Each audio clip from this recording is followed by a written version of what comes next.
The next scheduling algorithm is round robin algorithm. So here they given time quantum. So we execute according to the time quantum. Before we see in the shortest job first, it gives the maximum throughput.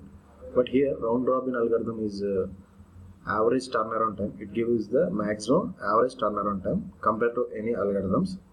And here they give the time quantum is equal to 2 here.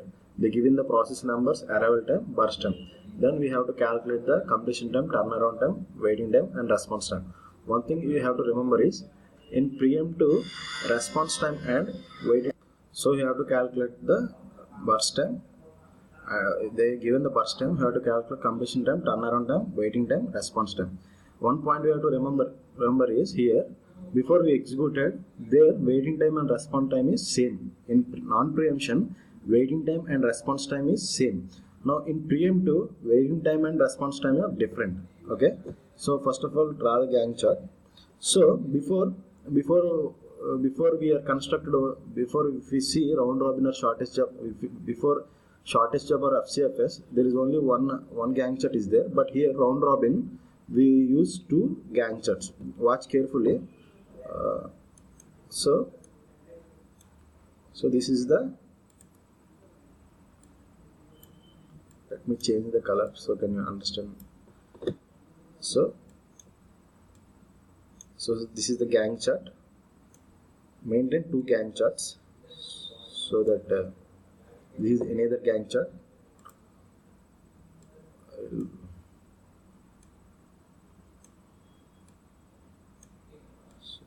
Maintain two Gantt charts.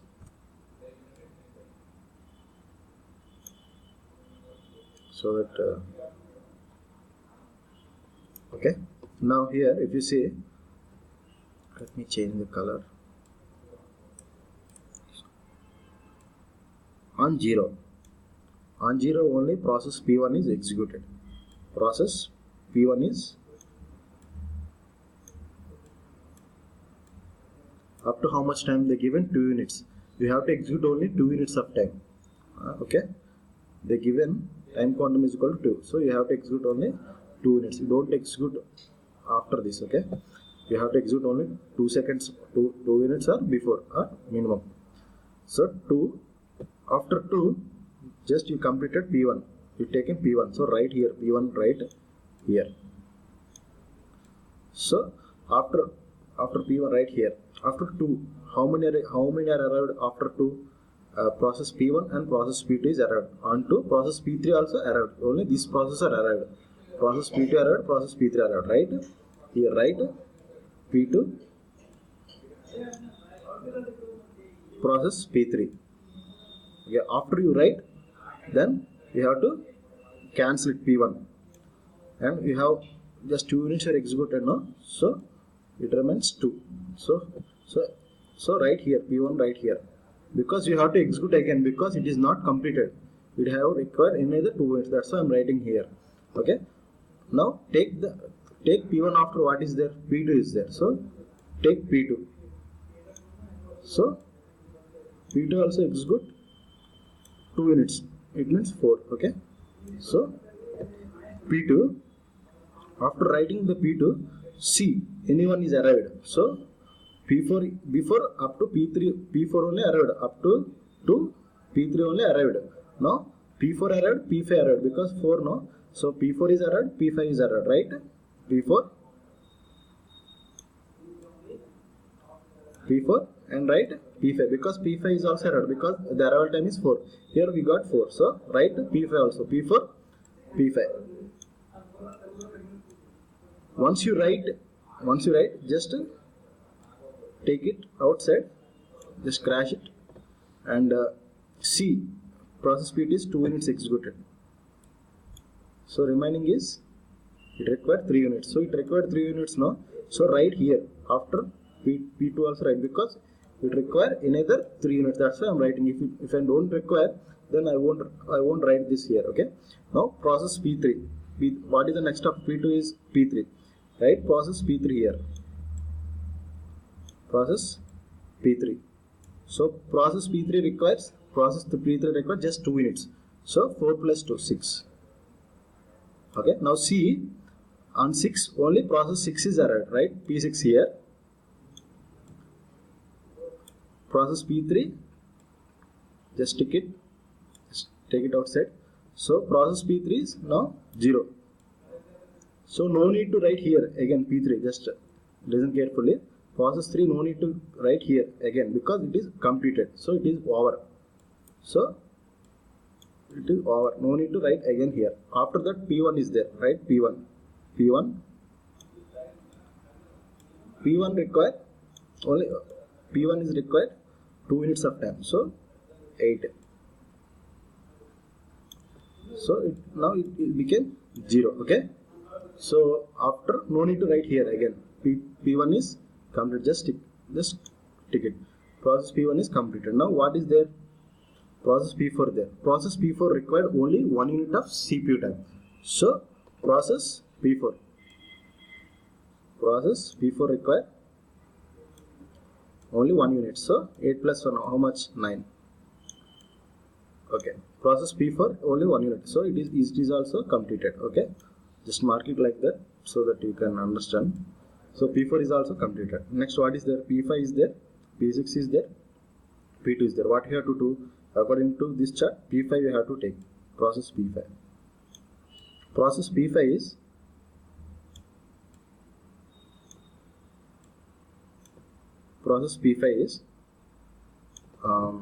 process P5 is equal to, it requires 6. So execute only 2 units. Okay. It means it have 4 process. How much time is executed? 8 plus 1 9, it is 11. Okay. So process P5 is C. After C any process is errored. All are errored, so no need. Process P5 required another 4 units. So write process P5 also. P5 here. Okay.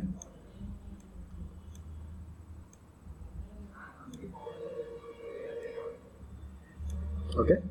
So process P5 is completed. Next one is what? Process P2.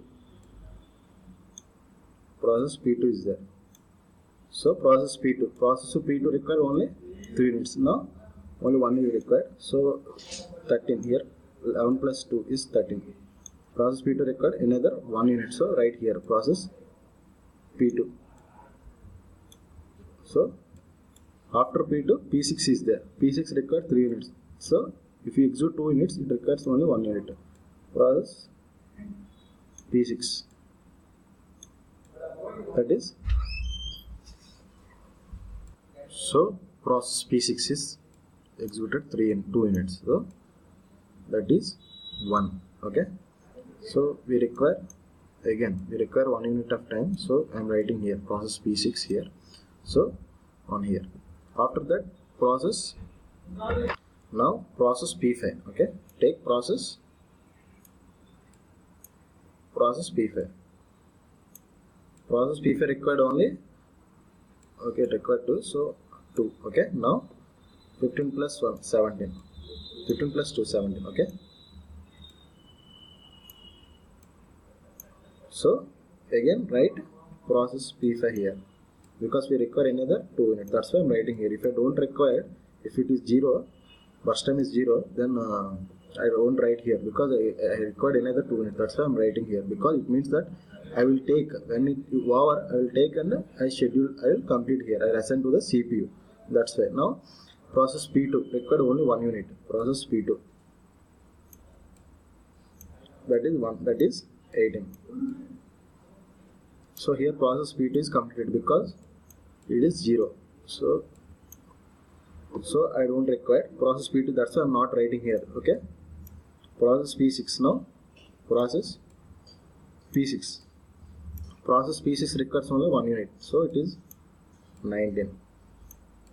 So it is also completed. Okay. Now only process P6.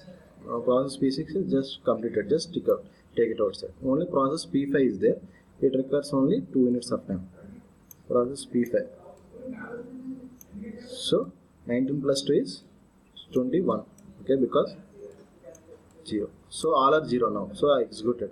So there is a possibility that they will ask. Definitely they will ask turnaround time or burst time, average turnaround time or average waiting time. And another possibility here is they will ask number of context switchings.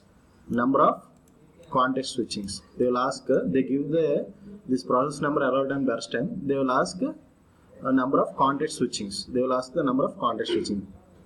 So in order to calculate the context switchings,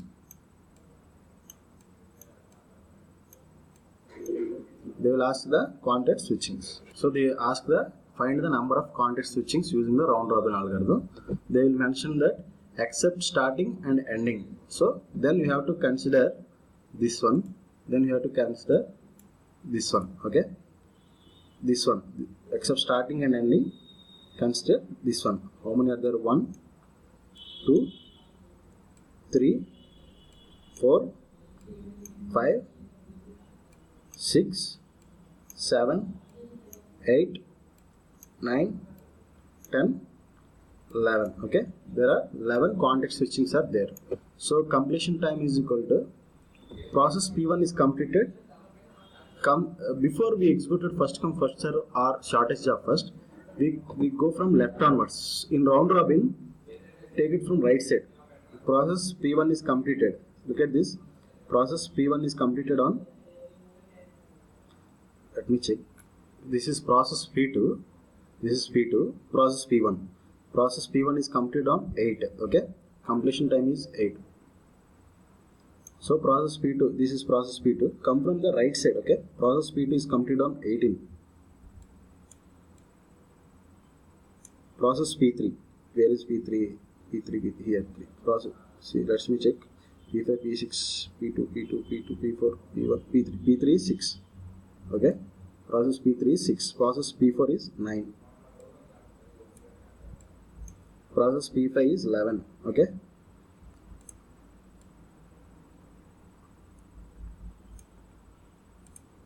It is 11. Process P6 is CC. It is 19. So process P6 is 19. Process P5 is 21. Process. This is 21. Okay.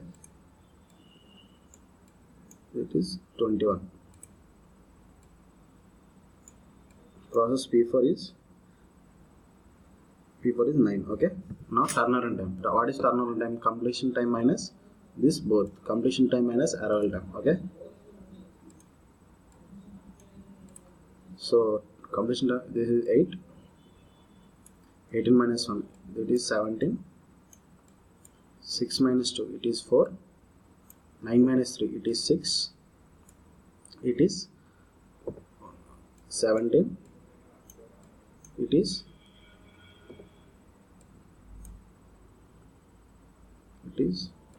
so waiting time will be calculated by turnaround time minus burst time. Like that you have to calculate the turnaround time. Okay. 4 minus 2 is 2. 6 minus 3 3. Like that you have to calculate the waiting time. Now response time is always, so response time will be calculated by scheduled time. Scheduled time is where it is scheduled minus arrival time. Here process P1 is scheduled on 0. Arrival time is 0. So 0 minus 0 is 0.